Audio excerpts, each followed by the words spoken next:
Hello there everyone, welcome back to our channel again. In today's quick video, you are going to see how to get voice chat on Roblox mobile.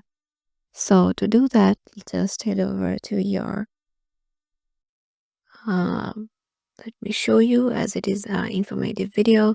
So if you want to enable your voice chat on Roblox mobile, you must be eligible for 13 plus.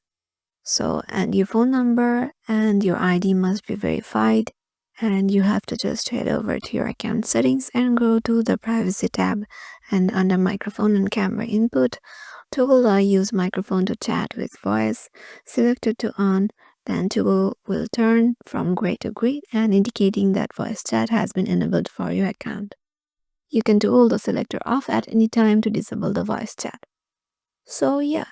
And in addition to settings, 13 plus phone number verified users can enable voice chat when they are in a voice enabled experience. So this is the hack. This is a way you can just enable your voice chat on Roblox mobile. Hope this video will help you out and we'll see you in the next video.